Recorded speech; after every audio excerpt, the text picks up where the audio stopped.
ദൈവതിരുനാമത്തിന് മഹത്വം ഉണ്ടാകട്ടെ. ഇന്നലെ നാം ചിന്തിച്ച തിരുവചന ഭാഗത്തിന് തുടർച്ചയായി മത്തായിയുടെ സുവിശേഷം നമ്മൾ 22-ാം അധ്യായത്തിൻ്റെ 29-ാം വാക്യത്തെ ആധാരമാക്കിയാണല്ലോ ചിന്തിച്ചു വരുന്നത്. അതിൻ്റെ ആ അധ്യായത്തിൽ തന്നെ കർത്താവ് പറയുന്നൊരു ചില ഭാഗം വൈദികൻ വന്ന യേശുവിനെ ചോദിക്കുന്നൊരു ചോദ്യമുണ്ട്. നമുക്ക് ആ ഭാഗം മർക്കോസിൻ്റെ സുവിശേഷത്തിൽ ഒന്ന് വായിക്കുന്നത് നല്ലതാണ്. മർക്കോസിൻ്റെ സുവിശേഷം 12-ാം അധ്യായത്തിൻ്റെ 28 മുതൽ താഴോട്ടുള്ള വാക്യങ്ങൾ. അതിലിങ്ങനെ പറയുന്നു: ശാസ്ത്രിമാരിൽ ഒരുവൻ അടുത്തു വന്നു അവർ തമ്മിൽ തർക്കിക്കുന്നത് കേട്ട് അവൻ അവരോട് നല്ലവണ്ണം ഉത്തരം പറഞ്ഞ പ്രകാരം ബോധിച്ചിട്ട്, എല്ലാറ്റിലും മുഖ്യകൽപ്പന ഏത് എന്ന് അവനോട് ചോദിച്ചു. അതിന് യേശു, എല്ലാറ്റിലും മുഖ്യകൽപ്പനയോ, ഇസ്രായേലേ കേൾക്ക, നമ്മുടെ ദൈവമായ കർത്താവ് ഏക കർത്താവ്. നിന്റെ ദൈവമായ കർത്താവിനെ നീ പൂർണ്ണ ഹൃദയത്തോടും പൂർണ്ണ ആത്മാവോടും പൂർണ്ണ മനസ്സോടും പൂർണ്ണ ശക്തിയോടും കൂടെ സ്നേഹിക്കണം എന്നാകുന്നു. രണ്ടാമത്തെയോ, കൂട്ടുകാരനെ നിന്നെ പോലെ തന്നെ സ്നേഹിക്കണമെന്നത്രേ. ഇവയിൽ വലുതായിട്ട് മറ്റൊരു കൽപ്പനയുമില്ല എന്നുത്തരം പറഞ്ഞു. ദൈവത്തിന് സ്തോത്രം. അതിന് ശാസ്ത്രി മറുപടി പറയുന്നത് നമ്മൾ ശ്രദ്ധിച്ചു നോക്കി. ശാസ്ത്രി അവനോട്, നന്നു ഗുരു, നീ പറഞ്ഞത് സത്യം തന്നെ, ഏകനേയുള്ളൂ. ആ പദം ഒന്ന് ദൈവജനം പ്രത്യേകം ശ്രദ്ധിക്കണമേ, ഏകനേയുള്ളൂ. യേശുക്രിസ്തുവും ആ ശാസ്ത്രിക്ക് മറുപടി കൊടുത്തപ്പോൾ നമ്മുടെ ദൈവമായ കർത്താവ് ഏക കർത്താവ് എന്ന 29-ാമത്തെ വാക്യത്തിൽ നമ്മൾ വായിച്ചല്ലോ. ഇവിടെ ശാസ്ത്രീയം പറയുകയാണ്, ഏകനേയുള്ളൂ, അവനല്ലാതെ മറ്റൊരുത്തനുമില്ല. ഇപ്പോൾ ഈ തിരുവചന ഭാഗം നമ്മൾ ഗൗരവമായും ശ്രദ്ധിക്കേണ്ടതാണ്.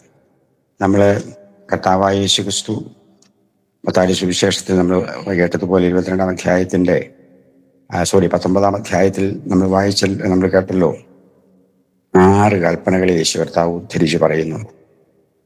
അത് മനുഷ്യബന്ധിയായത് മാത്രമേ ഉള്ളൂ. ദൈവബന്ധിയായ 4 കൽപ്പനകൾ അവിടെ യേശു കർത്താവ് സ്പർശിക്കുന്നില്ല. അതെല്ലാവർക്കും അറിയാമല്ലോ എന്ന് കരുതി ആ ഭാഗം കർത്താവ് എല്ലാവരും ഉള്ളതായതുകൊണ്ട് ആ ഭാഗത്തെ സ്പർശിക്കുന്നില്ല. എന്നാൽ നമുക്ക് നമ്മുടെ പ്രധാന ചിന്താ വിഷയം ഈ 10 കൽപ്പനകൾ നമുക്ക് എങ്ങനെ ബാധിക്കുന്നു എന്നത് ചിന്തിക്കേണ്ട വിഷയമാണ്. പുറപ്പാട് പുസ്തകം 20-ാം അധ്യായത്തിലേക്ക് നമുക്ക് ഒന്ന് മടങ്ങി വരാം. അവിടെ 20-ാം അധ്യായത്തിൻ്റെ 1-ാം വാക്യം തുടങ്ങുന്നത്, ദൈവം ഈ വചനങ്ങളൊക്കെയും അരുളി ചെയ്തു. അഗ്നിയുടെ നടുവിൽ നിന്ന് ദൈവം തന്റെ ജനത്തെ കേൾക്കുമാർ ഉറക്കെ പറയുന്ന വിഷയമാണിത്. അടുത്ത വാക്യം നോക്കി, 2-ാമത്തെ വാക്യം, അടിമ വീടായ മിസ്രയീം ദേശത്തുനിന്ന് നിന്നെ കൊണ്ടുവന്ന യഹോവയായ ഞാൻ നിന്റെ ദൈവമാകുന്നു, ഞാനല്ലാതെ അന്യദൈവങ്ങൾ നിനക്കുണ്ടാകരുത്. ഈ വാക്യം ദൈവജനമേ വളരെ ശ്രദ്ധിക്കേണ്ട ഒരു വാക്യം തന്നെയാണ്. ഇവിടെ നമ്മൾ ചിന്തിക്കേണ്ട വിഷയം, ദൈവം തന്നെ പറയുകയാണ്, ഞാൻ നിന്റെ ദൈവമാകുന്നു, ഞാനല്ലാതെ അന്യദൈവങ്ങൾ നിനക്കുണ്ടാകും. അപ്പൊ ഈ ഞാനെന്ന് പറയുമ്പോൾ അതിനകത്ത് എത്ര പേരുണ്ട്? അതിൽ 3 ദൈവങ്ങളുണ്ടോ? 3 ആളത്വങ്ങളുണ്ടോ? അതെവിടെ നിന്നാ കിട്ടിയത് ഈ 3 ആളത്വങ്ങൾ? ഞാൻ മനസ്സിലാക്കിയെടുത്തോളം, കേട്ടിടത്തോളം എനിക്ക് എൻ്റെ ഒരു ചിന്ത ഇങ്ങനെയാണ്. 3-ാം നൂറ്റാണ്ടിലോ മറ്റേ നിക്കിയ സൂനകദോസ് എന്ന് പറഞ്ഞൊരു സൂനകദോസ്, അന്നത്തെ സഭാപിതാക്കന്മാർ കൂടി അവർ പ്രാർത്ഥിച്ച് ആലോചിച്ച് തീരുമാനിച്ച ഒരു തീരുമാനമാണ്, ദൈവം ത്രിയേക ദൈവമാണെന്ന്. അതിനകത്ത് പിതാവുണ്ട്, പുത്രനുണ്ട്, പരിശുദ്ധാത്മാവ്, 3 വ്യക്തിത്വങ്ങളാണെങ്കിലും 3 പേരും കൂടി ഏകദൈവമാണ് എന്ന പൈശാചികമായ ദുരുപദേശം ആ കാലം മുതൽ വ്യാപരിച്ചു വരുന്നു. അതിന് സത്യം ഗ്രഹിക്കാതെ സത്യവിശ്വാസികളിൽ ചിന്തിക്കുന്നവരും പിൻപറ്റുകയാണ്. ഇവിടെ നമ്മൾ ആ മർക്കോസിന്റെ സുവിശേഷത്തിൽ കൃത്യമായിട്ട് പറയുന്നു, യേശു കർത്താവ് പറയുന്നു ഏക കർത്താവ്, ശാസ്ത്രി പറയുന്നു ഏകനേയുള്ളൂ. ഇവിടെ ദൈവം നേരിട്ട് പറയുകയാണ്, ഞാനല്ലാതെ അന്യ ദൈവങ്ങൾ നിനക്ക് ഉണ്ടാകരുത്.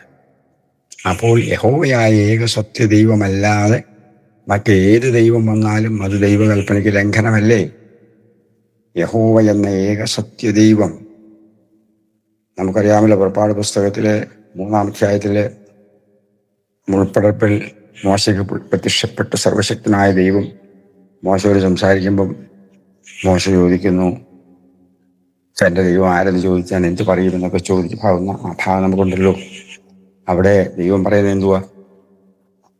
ഞാൻ അബ്രാഹാമിൻ്റെയും ഇസ്ഹാക്കിൻ്റെയും യാക്കോബിൻ്റെയും ദൈവമാകുന്നു, നിങ്ങളുടെ പൂർവ്വപിതാക്കന്മാരുടെ ദൈവം എന്ന് ദൈവം കൃത്യമായിട്ട് പറയുന്നുണ്ട്. അവിടെ തന്നെ ദൈവം പറയാൻ ദൈവത്തിൻ്റെ പേര് വെളിപ്പെടുത്തുന്ന മഹാസംഭവം ഇവിടെ നമുക്ക് കാണാൻ കഴിയും, അല്ലേ? നിങ്ങളുടെ പിതാക്കന്മാരുടെ ദൈവമായ യഹോവ എന്നെ നിങ്ങളുടെ അടുക്കൽ അയച്ചിരിക്കുന്നു, ഇതെന്നേക്കും എൻ്റെ നാമവും തലമുറ തലമുറയായി എൻ്റെ ജ്ഞാപകവുമാകുന്നു എന്ന് ദൈവം നേരിട്ട് 3-ാം അധ്യായത്തിലെ 15-ാം വാക്യത്തിൽ പറഞ്ഞ ഭാഗമൊന്നും ആലോചിച്ച് നോക്കിക്കുക. അവിടെ വളരെ കൃത്യമായിട്ട് പറയുകയാണ്, ഇതെന്നേക്കും എൻ്റെ നാമമാകുന്നു. ഏത്? യഹോവ ആകുന്നു എൻ്റെ നാമം. അപ്പോൾ യഹോവയാകുന്നു ദൈവത്തിൻ്റെ നാമമെന്ന് ദൈവം തന്നെ മോശയ്ക്ക് വ്യക്തമാക്കി വെളിപ്പെടുത്തി കൊടുത്തിട്ട് ഇപ്പോഴത്തെ പുതിയ ക്രൈസ്തവ വിഭാഗങ്ങൾ മുഴുവൻ യഹോവ എന്ന പദത്തിന് പകരം കർത്താവ് എന്ന ബൈബിളിൽ പരിവർത്തനം ചെയ്തിരിക്കുക. ഞാൻ POC ബൈബിളാണ് കൂടുതലായിട്ടും ഞാൻ പഠിക്കുന്നതും വായിക്കുന്നതും. അത് ലാംഗ്വേജ് വളരെ നല്ലതാണ്. എനിക്ക് ആ ബൈബിൾ വളരെ ഇഷ്ടമാണ്. അപ്പോക്രിഫത്തിലെ ഭാഗങ്ങളുണ്ടെങ്കിൽ പോലും അത് ഞാൻ വായിക്കും, അതും എനിക്ക് പ്രയോജനകരമാണ്. തിരുവചനമായിട്ട് ഞാനത് അംഗീകരിക്കുന്നില്ലെങ്കിൽ പോലും അത് വളരെ പ്രയോജനകരവും അനുഭവകരവുമായ നല്ല തിരുവചന ഭാഗങ്ങളാണ്. മക്കബായരൊക്കെ ചരിത്രപരമായ സത്യങ്ങളായിട്ട് എനിക്ക് തോന്നുന്നു. ഏതായാലും അതെന്തുവാകട്ടെ, ഞാൻ കൂടുതലും അതിന് കുറച്ചുകൂടി ഒരു മോഡേണിസം ഉണ്ട്. പുതിയ ലാംഗ്വേജാണ്, സിമ്പിൾ ലാംഗ്വേജാണ്, ഗ്രഹിക്കാൻ കുറച്ചുകൂടി എളുപ്പമുണ്ട്. അതുകൊണ്ട് കൂടുതലും ഞാൻ ഈ POC ബൈബിളാണ് ഉപയോഗിക്കുക. POC ബൈബിൾ ഞാൻ പറഞ്ഞു വരുന്നതിന് ചുരുക്കത്തിലേ ഉള്ളൂ. അതിനകത്ത് പോലും ഇവിടെ കൃത്യമായിട്ട് പറയുന്ന ഈ ഭാഗങ്ങൾ സംശയമുള്ള അത് കാണുന്നുണ്ട്. പക്ഷെ അവിടെ യഹോവ എന്ന പദത്തിന് പകരം കർത്താവ് എന്നാക്കിയല്ല.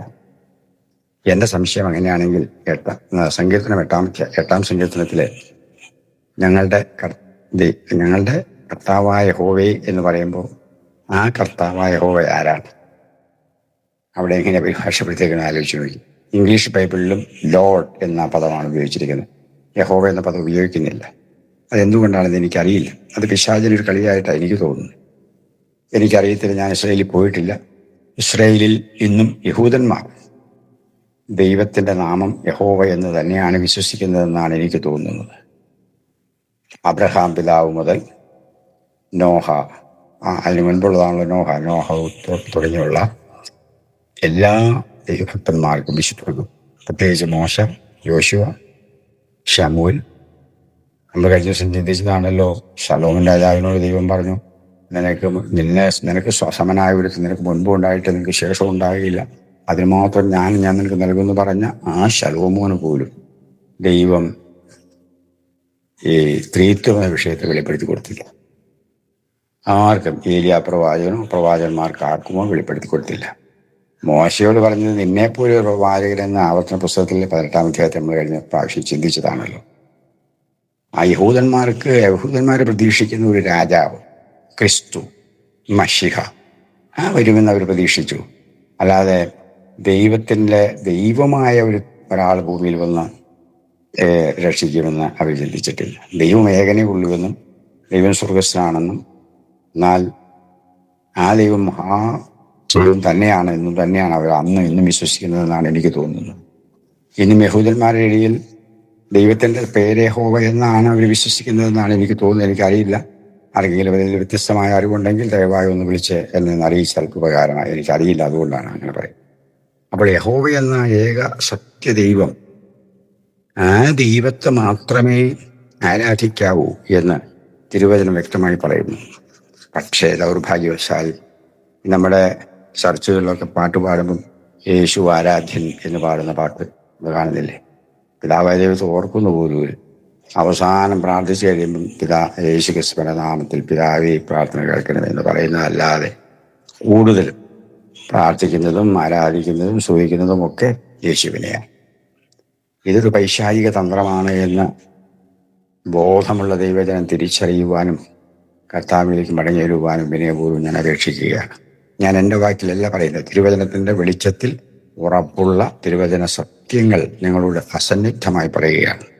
ഇവിടെ ഈ ഒന്നാം കൽപ്പന, അതായത് ഒന്നാം കൽപ്പന പോലും പറയുന്നത് അടിമ വീടായി മിസ്രയീം ദേശത്ത് നിന്നെ കൊണ്ടുവന്ന യഹോവയായ ഞാൻ നിന്റെ ദൈവമാകും. അവിടെ പറയാൻ ഞാനല്ലാതെ അന്യ ദൈവങ്ങൾ നിനക്കുണ്ടായില്ല. അപ്പൊ ആ യഹോവയായ ദൈവം അല്ലാതെ മറ്റൊരു ദൈവം നമുക്കുണ്ടായില്ല, അന്യ ദൈവമായില്ലേ? യേശു ആയാലും പരിശുദ്ധാത്മാവായാലും. യേശു ക്രിസ്തു ദൈവപുത്രനാണ്. ദൈവം ഭൂമിയിൽ, സ്വർഗത്തിലും ഭൂമിയിലും സകല അധികാരവും നൽകിയിട്ടുണ്ട്. പാപം മോചിക്കാൻ പോലും അധികാരം കൊടുത്തിട്ടുണ്ട്. അതൊക്കെ സത്യമാണ്. മരിച്ചവരെ ഉയർപ്പിക്കാനും വെള്ളം വീണാക്കാൻ തുടങ്ങിയ എത്രയോ അത്ഭുതങ്ങൾ യേശു ചെയ്തു. അതൊക്കെ സത്യമാണ്.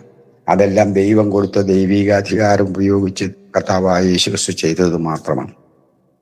അല്ലാതെ അത് ദൈവദത്തമായ ദൈവ അനുഭവത്തിലൂടെയുള്ള ദൈവത്തിൻ്റെ പ്രവൃത്തിയായിട്ട് കാണാനാവില്ല. ദൈവം കൊടുത്ത ദൈവിക അധികാരത്തിലൂടെ കർത്താവ് ചെയ്ത കാര്യങ്ങളാണ്. അത് വളരെ ശ്രദ്ധിക്കേണ്ടതാണ് ദൈവമക്കൾ. അതുകൊണ്ട് ആ ഭാഗം വളരെ ഗൗരവമായി കാണും. ഒന്നാം കൽപ്പന നമ്മൾ മർക്കോസിന്റെ സുവിശേഷം നമ്മൾ വായിച്ചു കേട്ടില്ലേ? എത്ര ഗൗരവമേറിയ ചിന്തയാണെന്ന് ആലോചിച്ച് നോക്കൂ.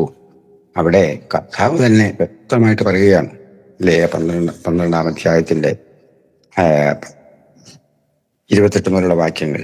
അതിനകത്ത് പ്രത്യേകിച്ച് 31-ാം വാക്യത്തിൽ 30-ാം വാക്യത്തിൽ അല്ലേ, നിന്റെ ദൈവമായ കർത്താവിനെ നീ പൂർണ്ണ ഹൃദയത്തോടും പൂർണ്ണ ആത്മാവോടും പൂർണ്ണ മനസ്സോടും പൂർണ്ണ ശക്തിയോടും സ്നേഹിക്കണം.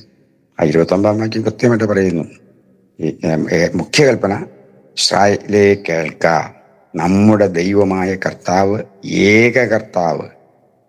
അപ്പോൾ അതിന് പിന്നെ ഇതിനെ പറ്റിയ ശാസ്ത്രിയും അത് തന്നെ പറയാ, കർത്താവിനെ പരീക്ഷിക്കുന്ന പുള്ളിയും പറയുന്നുണ്ട് ഏകനേ ഉള്ളൂ എന്ന്. അപ്പോൾ ഈ വിഷയം ഗൗരവമായി കാണണമേ എന്ന് പറഞ്ഞ് തൽക്കാലം ഞാൻ ആ ഭാഗം വിടുകയാണ്. മർക്കോസിന്റെ സുവിശേഷം 12-ാം അധ്യായത്തിൽ നമ്മൾ യേശു കർത്താവ് പറഞ്ഞ ഏക കർത്താവ് എന്ന പദം കേട്ടല്ലോ. വീണ്ടും യേശു കർത്താവ് തന്നെ പറയുന്ന ഒരു വാക്യം നമുക്കൊന്ന് വായിക്കാം. യോഹന്നാന്റെ സുവിശേഷം 5-ാം അധ്യായത്തിൻ്റെ 44-ാം വാക്യം. അതിങ്ങനെയാ പറയുന്നത്, തമ്മിൽ ബഹുമാനം വാങ്ങിക്കൊണ്ട് ഏക ദൈവത്തിന്റെ പക്കൽ നിന്നുള്ള ബഹുമാനം അന്വേഷിക്കാത്ത നിങ്ങൾക്ക് എങ്ങനെ വിശ്വസിപ്പാൻ കഴിയും? ഇവിടെ യേശുക്രിസ്തുവിനെ ഏക ദൈവം എന്ന് പറയുക. പിന്നെ യോഹന്നാന്റെ സുവിശേഷം തന്നെ 17-ാം അധ്യായത്തിൻ്റെ 3-ാം വാക്യം നമ്മൾ വായിക്കുമ്പോൾ അവിടെയും കൃത്യമായിട്ട് ഇങ്ങനെ പറയുന്നു, ഏക സത്യദൈവമായ നിന്നെയും നീ അയച്ചിരിക്കുന്ന യേശുക്രിസ്തുവിനെയും അറിയുന്നത് തന്നെ നിത്യജീവനാകും. ഇവിടെ കർത്താവ് പറയുന്ന 10 ഏക സത്യദൈവമായ നിന്നെയും, ദൈവത്തോട് പ്രാർത്ഥിക്കുന്ന ഒരു പ്രാർത്ഥനയാണല്ലോ 17-ാം അധ്യായം നമ്മൾ കാണുന്നത്. അപ്പൊ ഇവിടെ യേശുക്രിസ്തു വീണ്ടും ആവർത്തിച്ച് പറയുകയാണ് ഏക സത്യദൈവം, ഏക സത്യദൈവം. തുടർന്ന് ദൈവമക്കളെ ഞാൻ വായിക്കുന്നില്ലെങ്കിലും അത്യാവശ്യം വേണ്ടവർക്ക് നോക്കേണ്ടതിന് റോമാലേഖനം അതിൻ്റെ 3-ാം അധ്യായത്തിൻ്റെ 30-ാം വാക്യവും കൊരിന്ത്യർക്കെഴുതിയ 1-ാം ലേഖനം അതിൻ്റെ 8-ാം അധ്യായത്തിൻ്റെ 6-ാം വാക്യവും എഫേസ്യ ലേഖനത്തിൻ്റെ 4-ാം അധ്യായത്തിൻ്റെ 6-ാം വാക്യവും ഇതിനോട് ചേർത്തൊന്ന് വായിക്കുന്നത് നല്ലതായിരിക്കും. അപ്പം നമുക്ക് കുറച്ചുകൂടി ആ വിഷയം ക്ലാരിറ്റി കിട്ടുമെന്നാണ് എനിക്ക് തോന്നുന്നത്. ഏക ദൈവത്തെ പറ്റിയുള്ള അപ്പോസ്തലന്മാരുടെ പരാമർശങ്ങളോട് വ്യക്തമായിട്ട് കാണും. നമുക്ക് തിമോത്തിയോസിന്റെ 1-ാം ലേഖനത്തിന്റെ 1-ാം അധ്യായത്തിന്റെ 17-ാം വാക്യം വായിക്കുമ്പോൾ അതിങ്ങനെ പറയുന്നു, നിത്യരാജാവായി അക്ഷയനും അദൃശ്യനുമായ ഏക ദൈവത്തിന് എന്നേക്കും ബഹുമാനവും മഹത്വവും ആമേൻ. ഇവിടെ പൗലോസ് അപ്പോസ്തലൻ ഏക ദൈവം എന്ന് എടുത്തു പറയുന്ന ഭാഗം ശ്രദ്ധിച്ചു നോക്കൂ. 1:17. വീണ്ടും അതേ ലേഖനത്തിൽ, അതായത് തിമോത്തിയോസിന് എഴുതിയ 1-ാം ലേഖനത്തിലെ 2-ാം അധ്യായത്തിലെ 5-ാം വാക്യത്തിൽ നമ്മൾ വായിക്കുന്നത് ഇങ്ങനെയാണ്, ദൈവം ഒരുവനല്ലോ, ദൈവത്തിനും മനുഷ്യർക്കും മധ്യസ്ഥനും ഒരുവൻ, എല്ലാവർക്കും വേണ്ടി മറുപടിയായി തന്നെത്താൻ കൊടുത്ത മനുഷ്യനായ ക്രിസ്തുയേശു തന്നെ. ഇവിടെയും സ്വരം പറയുകയാണ്, ദൈവം ഒരുവനേ ഉള്ളൂ, മധ്യസ്ഥനും ഒരുവനേ ഉള്ളൂ, മധ്യസ്ഥൻ യേശു ക്രിസ്തുവാണ്, പിതാവായ ദൈവമാണ്. എങ്ങനെ അസന്നിഗ്ധമായും ഈ വിഷയങ്ങൾ ഇവിടെ തെളിയിച്ച് പറയുന്നു. വളരെ ഗൗരവമായി ചിന്തിക്കേണ്ട മറ്റൊരു വാക്യം കൂടി ആ തിമോത്തിയോസിന്റെ 1-ാം ലേഖനത്തിൽ തന്നെ അതിൻ്റെ 6-ാം അധ്യായത്തിന്റെ 15-ാം വാക്യം കൂടി വായിച്ച് നമുക്ക് ആ ഭാഗം ഇവിടെ കരുതുകയാണ്. അതിൻ്റെ 15-ാം വാക്യം ഇങ്ങനെയാണ് പറയുന്നത്, ധന്യനായ ഏകാധിപതിയും രാജാതിരാജാവും കർത്താവും താൻ മാത്രം അമർത്യതയുള്ളവനും അടുത്തുകൂടാത്ത വെളിച്ചത്തിൽ വസിക്കുന്നവനും മനുഷ്യരാരും കാണാത്തവനും കാണാൻ കഴിയാത്തവനുമായവൻ ഒക്കെ സമയത്ത് ആ പ്രത്യക്ഷത വരുത്തും. അത് യേശുക്രിസ്തു പ്രത്യക്ഷത വരുത്തുന്നത് അതിന്റെ വാക്യം വെച്ച് നോക്കുമ്പോൾ നമുക്ക് മനസ്സിലാവും. അപ്പൊ ദൈവത്തെ പറ്റിയുള്ള ക്വാളിഫിക്കേഷൻ പൗലോസ് വളരെ കൃത്യമായിട്ട് തിമോഥെയോസിന്റെ 1-ാം ലേഖനം 15-ാം വാക്യത്തിൽ വിശദീകരിച്ച് പറഞ്ഞിരിക്കുന്നത്, 15ഉം 16ഉം വാക്യങ്ങളിലൂടെ പറഞ്ഞിരിക്കുന്നത് ദൈവജനമൊന്ന് ശ്രദ്ധിക്കണമേ എന്ന് പറഞ്ഞ് ഏകസത്യ ദൈവത്തെ പറ്റി ബൈബിളിൽ സന്നിഗ്ധമായി കൃത്യമായി നമ്മെ പഠിപ്പിക്കുമ്പോൾ ത്രിയേക ദൈവം എന്ന ഉപദേശം ഇത്ര അബദ്ധജടിലമാണ്, വഞ്ചനാപരമായതാണ്, വൈശാലികമാണ് എന്ന് കേൾക്കുന്ന ദൈവജനം ശ്രദ്ധിക്കണമേ, ചിന്തിക്കണമേ എന്ന് വിനയപൂർവ്വം അപേക്ഷിക്കുക.